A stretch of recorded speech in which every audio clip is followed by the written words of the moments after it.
L'association des personnes en français. Nous avons Laurent Canté, réalisateur, Samuel Doux, Fanny Burdino, co-scénariste,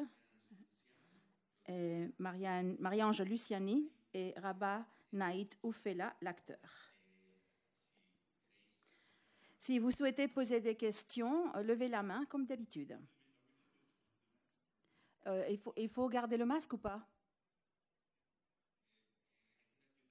Vous pouvez l'enlever. Vous pouvez l'enlever, oui, sans problème. Lorsque vous parlez, c'est bien.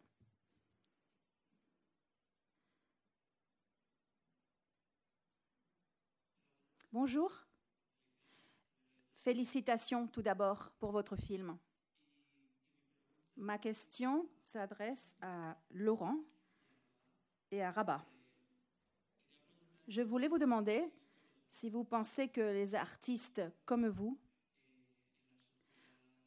dans la société de post-vérité dans laquelle on vit, est-ce que vous pensez que vous êtes liés poings et mains? Parce qu'il y a une fragilité dans tout ce que vous faites en tant qu'artiste. Et deuxièmement, vous pensez que Twitter, c'est le nazisme du XXIe siècle?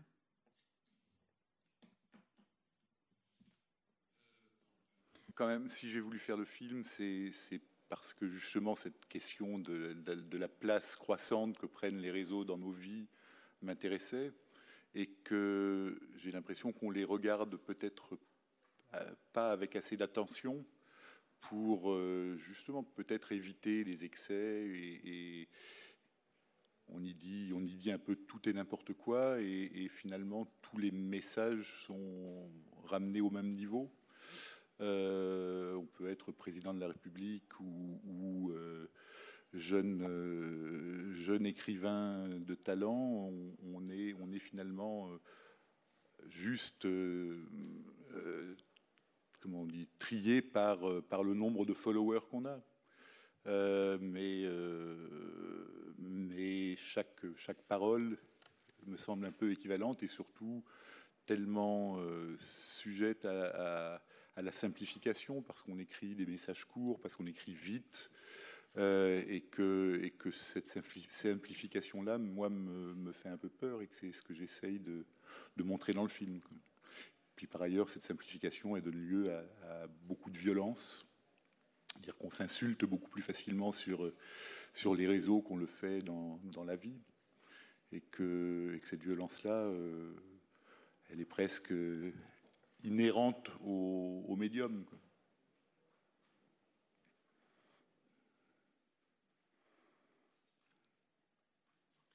Oh, hi, good morning. Rodrigo. Bonjour, je viens du Brésil. J'ai 2 questions pour Laurent Canté. La première question. Votre cinéma, habituellement, montre le réalisme. Et il y a un mélange entre la fiction et le documentaire. J'aimerais comprendre cette approche documentaire dans un film comme celui-ci. Comment faites-vous votre processus d'édition? Et ensuite, un petit détail. Il y a une scène dans le film où on voit G. Debord. C'est un poster. Est-ce que c'est une référence explicite à G. Debord? Dans l'idée de la société du spectacle, on a vu cette affiche G. Debord. Vamos a empezar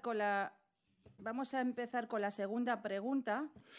En fait, c'est la décoratrice qui a eu l'idée de mettre ce poster qu'elle a retrouvé. Et alors moi, j'ai toujours peur de ce qui est un peu trop signifiant dans un décor. Là, je me suis dit que c'était plutôt juste de l'avoir et donc je l'ai conservé. Parce qu'effectivement, bon, il y a une relation assez juste entre Debord et les questions que le film observe. L'autre question, c'était Sur la fiction et le documentaire. Ah, oui. C'est vrai que ce qui m'intéresse quand même souvent, c'est de regarder et de montrer la complexité de notre monde. Et que je passe beaucoup de temps, moi, d'abord pas tellement à me documenter, mais à parler beaucoup avec les acteurs avec qui je travaille, avec les gens qui sont assez représentatifs des personnages que je vais créer. Et puis après, je pense que je suis très concerné par ce qui se passe autour de moi et que j'ai envie de le restituer. J'espère que les films ne sont pas non plus juste un constat et que la mise en forme ramène de l'émotion, parce que c'est vrai que toutes ces questions politiques, sociales m'intéressent quand elles sont incarnées, quand elles sont vécues par un personnage qui a du mal à y trouver son compte, quoi.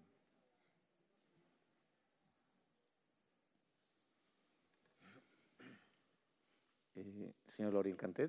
Oui, Monsieur Laurent Cantet, j'aimerais savoir, l'impression que nous laisse le personnage d'Arthur Rimbaud, c'est que c'est incohérent, il est incohérent, il n'est pas préparé pour le succès, en fait, ce personnage.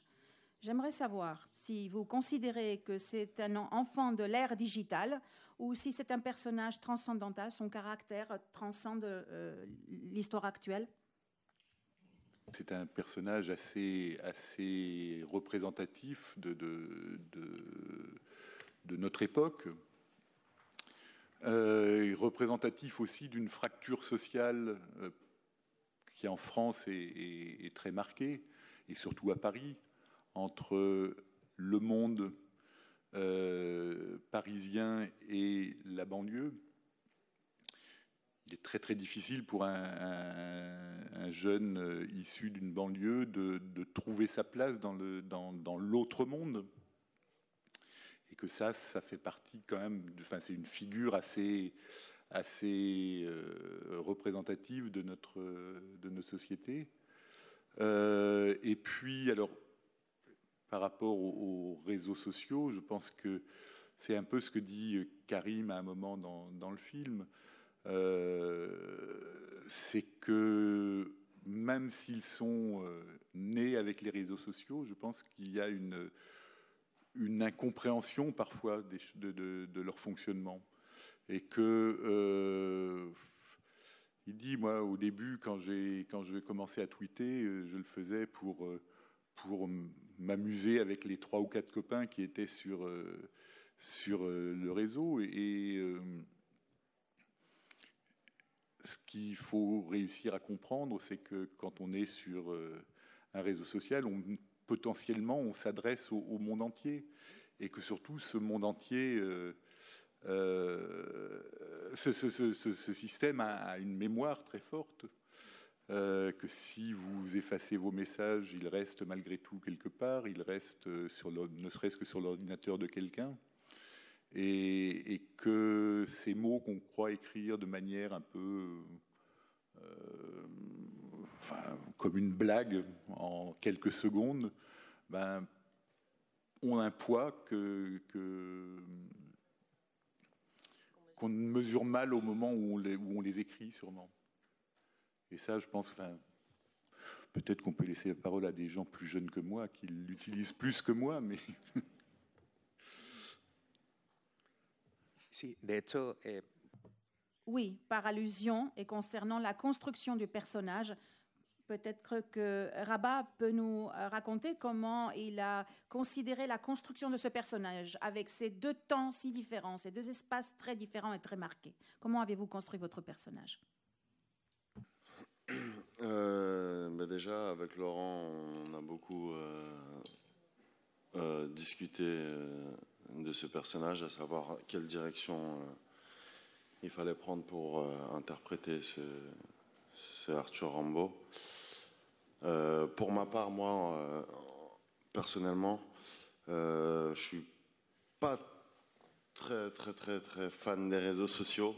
J'essaie de garder une certaine distance avec Internet et ma vie. Je publie pas beaucoup de choses parce que je fais partie de cette génération-là, mais je ne fais pas partie de la génération en fait qui est née avec, comme disait tout à l'heure Laurent. Il y a une génération aujourd'hui qui sont nés avec les réseaux sociaux et nous, on est la première génération aujourd'hui. Les jeunes qui ont à peu près 30 ans aujourd'hui ne sont pas nés avec, mais ont grandi avec. Donc je pense qu'on a une certaine distance, justement, et une conscience de la dangerosité que peut être des messages postés sur Internet ou même des photos, des vidéos. Donc j'ai essayé d'enlever tout ça de ma personne pour interpréter ce Arthur Rimbaud qui pourrait peut-être être un jeune d'une génération plus jeune qui aurait vraiment grandi avec tout ça et puis qui se laisserait un peu penser que les réseaux sociaux ne font pas partie de la vie et que ces messages qu'on envoie disparaîtront et qu'on peut peut-être tout dire ou bien se permettre plus de choses en passant via Internet que dans la vraie vie, parce que Internet, c'est pas la vraie vie.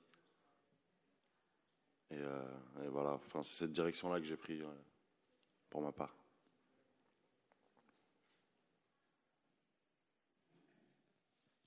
Hola, buenos días. Bonjour. J'aimerais savoir, en fait, j'ai vu que dans l'histoire, vous dites que c'est basé librement dans une histoire d'un nom que je n'ai pas retenu. J'aimerais savoir qui est cette personne. D'où vient l'histoire? Est-ce qu'il y avait une personne réelle qui avait publié ce type de tweet? Parce que vous dites que les tweets sont une fiction dans le film, mais qui est cette vraie personne sur laquelle vous êtes basé? Plusieurs histoires. La principale est l'histoire d'un jeune homme qui s'appelle Mehdi Meklat et qui a été remarqué d'abord parce qu'il écrivait des articles plutôt très, très bien pensés sur la banlieue, justement, où il vivait. Puis il a été médiatisé en ayant une chronique quotidienne dans une émission très, très écoutée sur France Inter, donc la radio nationale. Il a écrit avec un complice, un ami de toujours, visiblement, il a écrit 2 livres qui ont été salués par la critique. Et le jour où il a sorti son second livre, les tweets sont réapparus. Un peu comme si effectivement on voulait malgré tout lui faire payer le fait que ce succès n'était peut-être pas très légitime. Et en quelques heures, sa vie littéraire en tous les cas a été détruite. Et il a fallu qu'il essaye de s'expliquer. Il l'a fait dans un livre qu'il a sorti 2 ou 3 ans après. Mais bon, je pense qu'il est marqué à jamais par cette histoire-là. Et lui-même dit qu'effectivement, ces tweets ne reflètent pas sa pensée, que c'était une façon de provoquer suffisamment pour exister sur les réseaux sociaux. Il y a eu tellement de messages qui circulent, tellement d'échanges que pour exister, il faut être soit très drôle, soit très provoquant. Et plus on est provoquant, plus on a de followers. Et donc voilà, il est tombé dans ce piège-là lui-même. Mais bon, son histoire m'a servi d'un peu de fil conducteur, mais c'est vrai qu'il y a énormément de cas similaires qui sont produits en France et j'imagine en Espagne aussi. No sé si igual tal.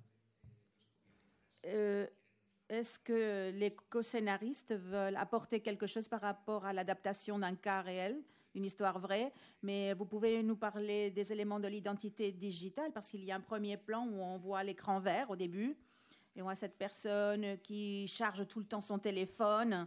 Comment avez-vous construit l'histoire, le scénario et les tweets de fiction?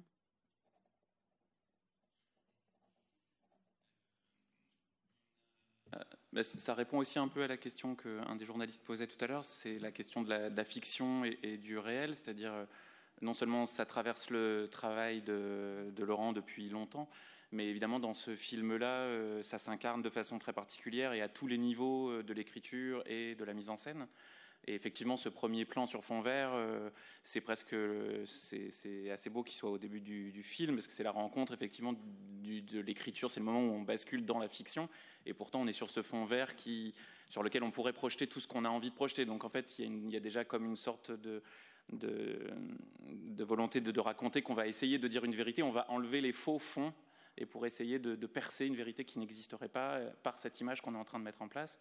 Et tout le travail d'écriture, ça a été effectivement de trouver ce que dans un cas particulier on peut trouver de plus général, et donc de voir comment cet aspect documentaire pouvait créer une fiction qui parlerait au plus grand nombre et qui traverserait aussi les frontières, parce qu'on a l'impression que c'est en train de faire, et on en est très heureux. Voilà. Et oui, et aussi on a travaillé sur l'idée, ça reprend ce premier plan sur l'idée du masque. Et le motif du double. Et donc le scénario est construit en diptyque, on va dire, avec c'est une nuit, un jour.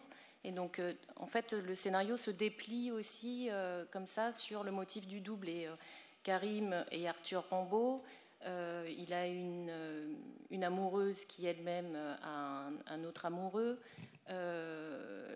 Il est à Paris puis en banlieue. Donc on a essayé comme ça de déployer tout ce motif et du masque et du double, et dans le personnage de sonder cette dualité.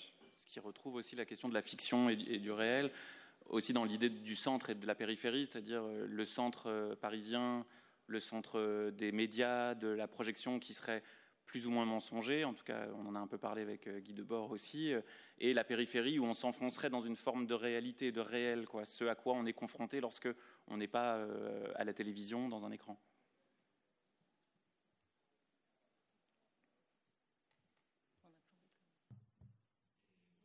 Bonjour, ma question c'est pour Rabat. Au niveau personnel, Rabat, vous avez dit que vous n'êtes pas un grand fan des réseaux sociaux. J'aimerais savoir si au moment où ce projet vous a été présenté, le personnage d'Arthur Rimbaud, jusqu'à la fin du tournage, comment a évolué votre idée par rapport à la liberté d'expression actuellement et ses conséquences?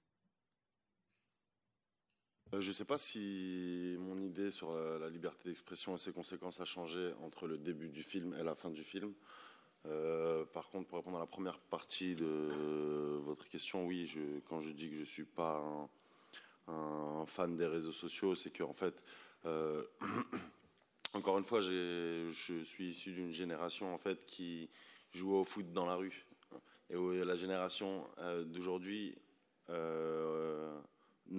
ça n'existe plus en fait. Quand on voit des petits de 6 ans aujourd'hui dans la rue, ou des petits de 10 ans qui jouent en bas de chez eux, c'est des petits qui font autre chose en fait. Ils ont des smartphones, ils débloquent des trottinettes, que nous on avait un ballon et puis on passait toute l'après-midi dessus. Donc c'est là où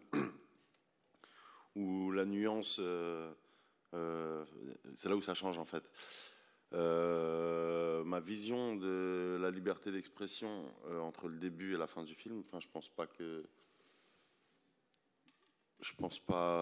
ça ait changé. J'ai trouvé déjà très intéressant de soulever ces sujets-là de la part de Laurent, et donc ouais, j'étais très enjoué de participer à ce film pour cette raison, et c'était un beau défi de la part de Laurent, un beau défi pour moi, et je suis super content d'y avoir participé. Quand même, il y a une chose que je voudrais dire, c'est que Rabat, je le connais depuis qu'il est tout petit, puisqu'il jouait entre les murs.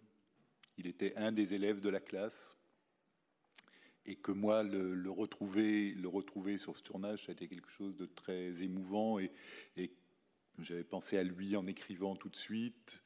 Je l'avais revu parce qu'il n'a pas fait que mes films, il en a fait d'autres évidemment, et que je l'avais vu et que je me suis dit qu'il avait bien vieilli, bien grandi. Et puis on a du coup aussi beaucoup travaillé le personnage ensemble en répétition, en discutant beaucoup aussi. Parce que c'est sûr que le personnage, il est compliqué. C'est-à-dire qu'il faut qu'il soit à la fois très à l'aise dans ce monde dans lequel il est en train d'entrer, qu'on le sente plutôt heureux d'être à cette soirée un peu mondaine à laquelle il participe au début, mais qu'on sente aussi tout le travail qu'il a fait pour s'y sentir à l'aise. C'est-à-dire qu'il y est à l'aise sans être tout à fait dans son élément.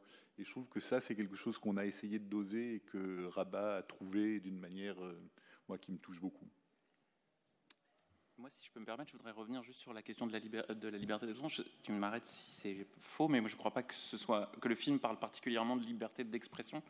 Mais je crois que le film pose plutôt la question de savoir qui a le droit de parler et où on a le droit de parler. Et je pense que c'est un film qui parle plus de la lutte des classes, au fond, que de la liberté d'expression.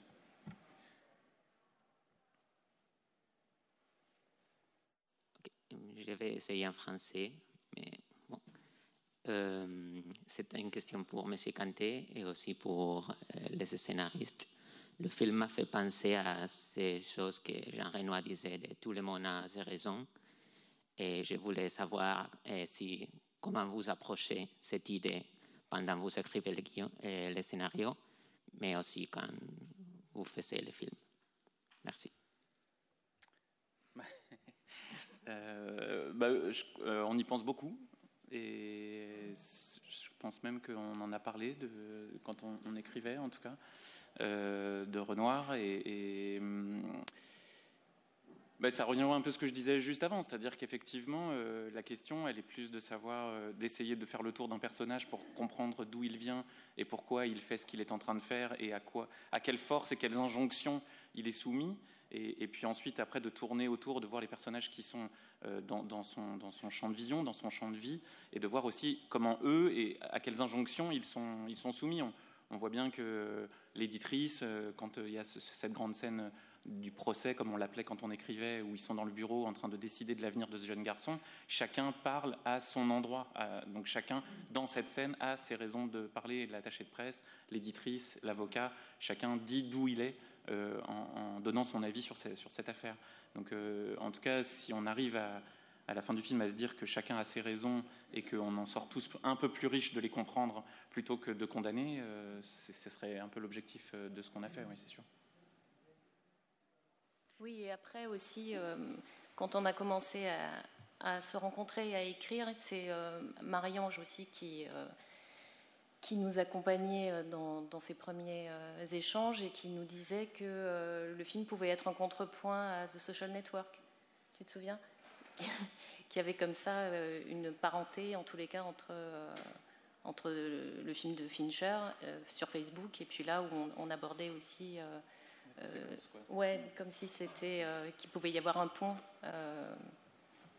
qu'on pouvait tracer. En tous les cas, nous inconsciemment, on y a réfléchi quand on a commencé à écrire. No Je sé pense si que d'ailleurs- Marianne también quiere participar. Marie-Ange, voulez-vous participer? Voulez-vous dire quelque chose dans cette réflexion? Que quand on a parlé du film au début et de sa construction et de sa forme et surtout de son envoi, quoi. Qu'est-ce qu'on voulait en dire des réseaux sociaux finalement, et il y avait cette chose. Moi, j'ai été très marquée par The Social Network. C'est un film qui m'a vraiment beaucoup impressionnée, mais c'était la naissance c'était comme la naissance de quelque chose, quoi. Et qu'est-ce qui est devenu ce monstre, en fait, et le film est presque sa suite logique pour moi,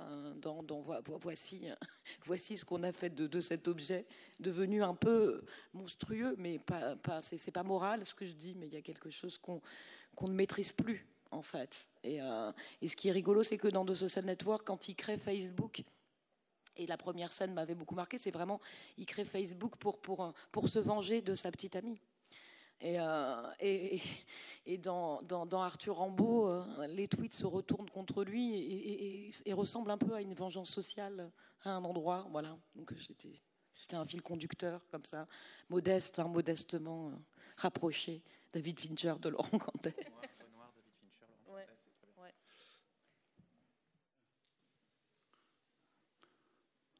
Hello, Peter Hood, German. Bonjour, Peter Hood, Alemania. Tengo una pregunta para el título. Me ha gustado mucho el título. ¿Cómo ha pensado este juego de palabras Arthur Rimbaud como referencia? Savoir qui l'a proposé. Je crois que c'est moi et eux disent que c'est eux. Donc, je pense que c'est moi. Non, enfin, je pense que là, ils s'approprient une idée géniale. Non, moi, ce qui m'intéressait, c'est qu'il y ait cette dualité dans le titre et dans le pseudonyme. D'un côté, Arthur Rimbaud, la culture classique, ce monde auquel Karim est en train d'accéder, et en même temps, de l'autre côté, Rimbaud, qui est voilà, le héros populaire par excellence, violent, bagarreur, et que réunir ces deux aspects-là me semblait assez bien décrire finalement le personnage de Karim, comme ça, qui est partagé entre cette envie de littérature et une colère très très grande qu'il essaye de réfréner, quoi. Voilà. Donc je pense que c'est vraiment lui. Enfin, ce pseudonyme est vraiment le représente très bien. Il fallait aussi que ce soit drôle parce que c'est quand même un peu la règle du jeu du pseudonyme. Après, moi, j'ai résisté à l'idée d'en faire un titre, le titre du film. J'avais peur que ce soit trop énigmatique. Et puis, je me suis laissé convaincre par tous mes amis qui ont trouvé qu'il y avait une efficacité à ce titre.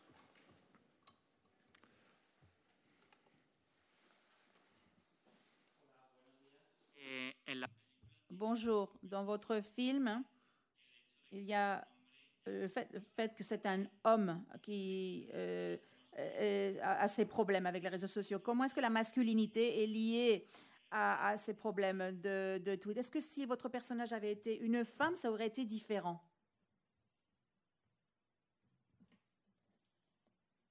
Je dois vous avouer que je ne me suis pas beaucoup posé la question.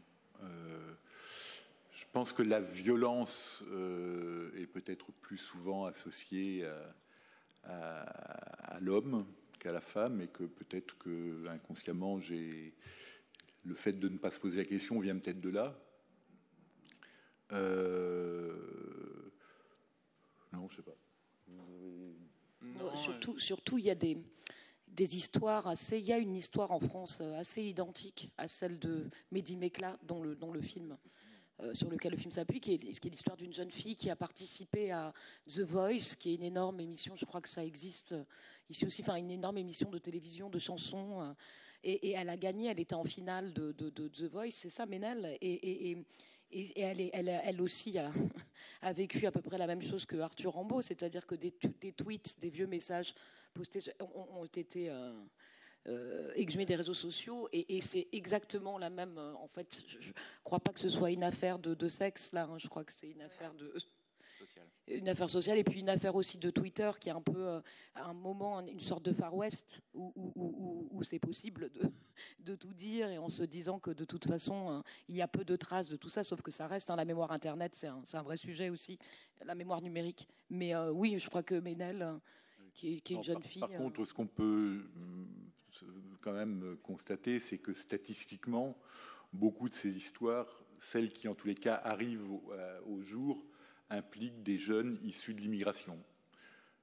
Comme si effectivement il y avait et c'est ce que disait Samuel tout à l'heure, en fonction de qui on est, on déclenche des réactions plus ou moins fortes et plus ou moins publiques.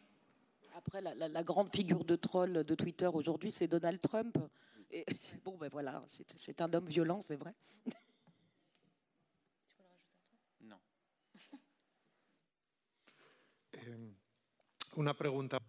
Une question pour Laurent concernant ce qui s'appelle la culture de la cancellation, de l'annulation.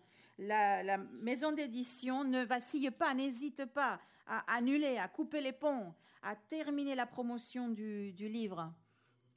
tout ce bruit des réseaux sociaux ne reste pas là. Ça se traduit par des faits, par la culture de la cancellation, de l'annulation.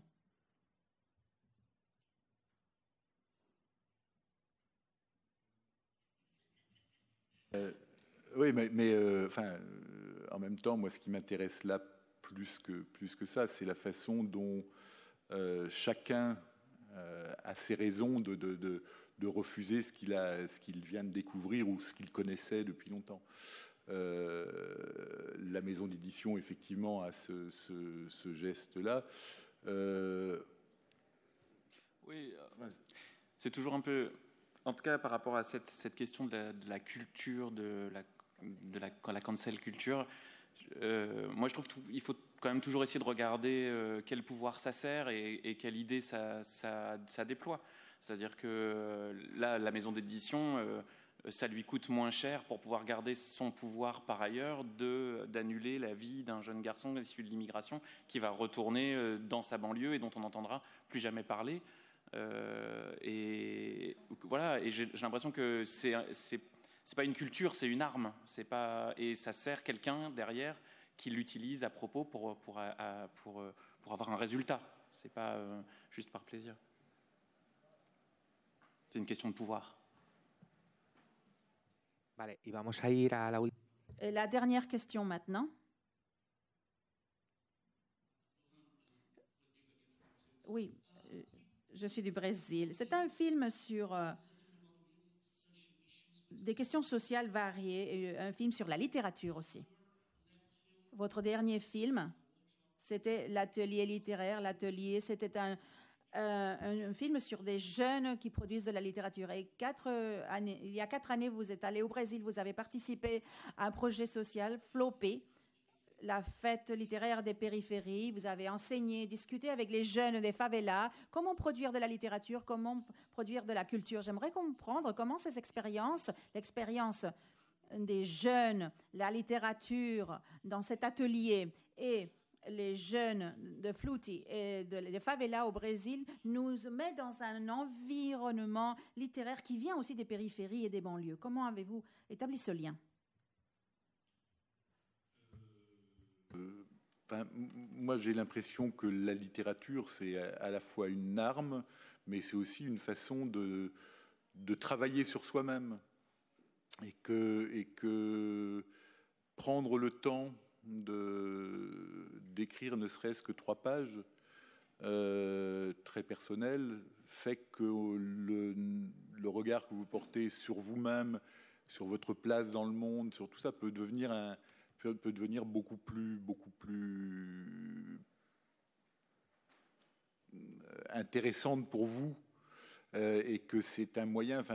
Dans l'atelier, je considère que c'est presque mon film le plus optimiste parce que à la fin, ce personnage qui refuse l'idée de l'atelier d'écriture va être celui qui, parce qu'il a résisté à cette idée-là et puis s'y est finalement astreint, va gagner le plus dans l'histoire. C'est celui dont la vie va être le plus transformée.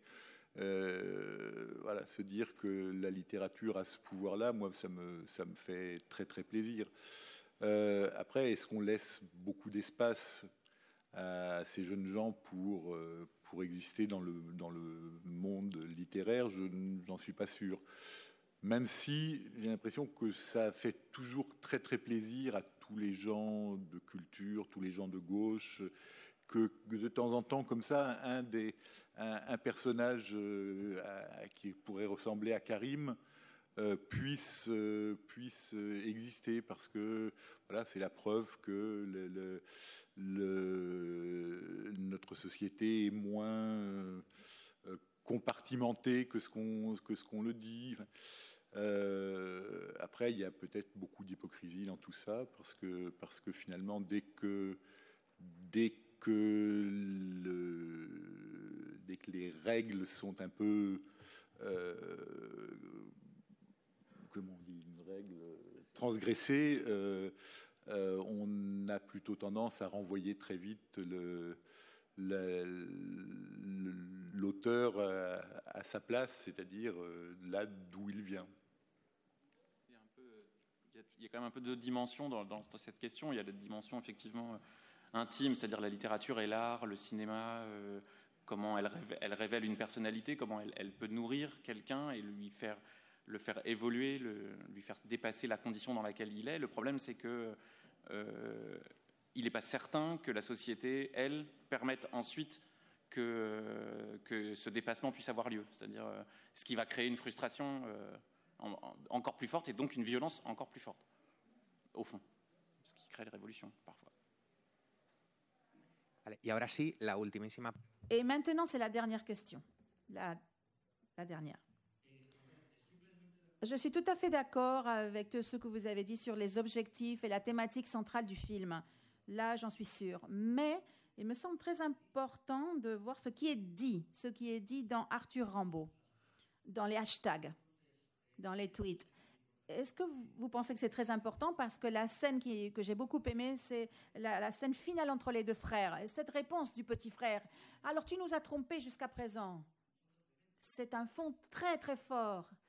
Ce sont des actions violentes face à une injustice qu'ils vivent quotidiennement dans les banlieues. J'aimerais que vous nous parliez de cette scène et de ces répliques de ce petit frère. Et mes félicitations pour ce film. Merci.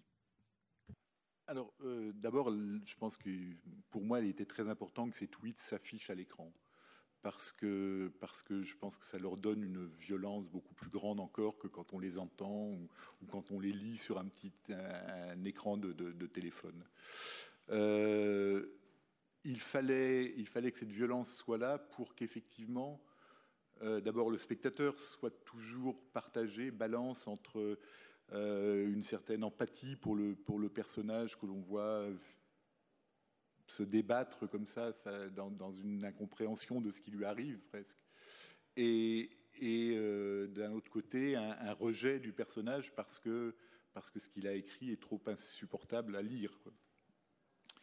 Et ce qui m'intéresse aussi, c'est que du coup, la vraie remise en question, puisque tout le film est quand même une remise en question et un travail qu'il commence à faire sur lui-même pour essayer de comprendre lui-même ce qui lui arrive, que la vraie remise en question soit en fait cette discussion avec son frère qui le met face en fait à la responsabilité qu'il y a à écrire. Même quand c'est une blague, même quand c'est un message en 140 caractères qu'on écrit comme ça juste pour faire rire les copains, que tout ça a du poids, que ça a un sens, et que ce sens littéral, dans la mesure surtout où on s'adresse à une multitude de gens, ce sens littéral peut être capté comme tel. Je pense que, très sincèrement, Karim, quand il écrit ces messages dégueulasses, le fait sans y croire. Quand il dit mon livre reflète ma pensée, et ça c'est de la blague, je crois que c'est vrai. Sauf que ces blagues, elles restent aussi au même titre que les livres, parce qu'elles sont écrites, parce qu'elles sont gravées dans le marbre, quoi. Et c'est vrai que la remise en question du petit frère, la colère du petit frère qui s'apparente à celle que lui est en train de dompter en lui-même, certainement, le ramène à cette réalité-là. Ça rejoint aussi ce qu'on disait sur la question de l'émancipation par l'écriture, c'est-à-dire que Arthur s'émancipe par l'écriture, par le fait d'avoir accès aux médias, d'écrire un livre, et tout à coup, effectivement, c'est comme si le second degré était possible aussi pour lui, parce qu'il a quand même décollé intérieurement. Et donc il arrive au second degré. Et quand il se retrouve face à son petit frère, il se retrouve face à une sorte de double de lui-même. Comme disait Fanny, le film est construit sur la question du double. Et il se retrouve en face d'un double qui, lui, n'a pas encore eu accès à ses ateliers d'écriture. Et lui n'a pas encore eu accès à quelque chose de plus... Et donc, il n'a pas accès au second degré. Et il ne sait pas que ses tweets étaient faux. Donc la question de la vérité et du mensonge. Et la question que nous, on pose au-delà de ça, c'est pourquoi des gens qui viennent du même endroit ont parfois le droit au second degré et parfois pas. Vale, muchas gracias. Pues. Merci beaucoup, nous allons terminer. Un fort applaudissement pour l'équipe.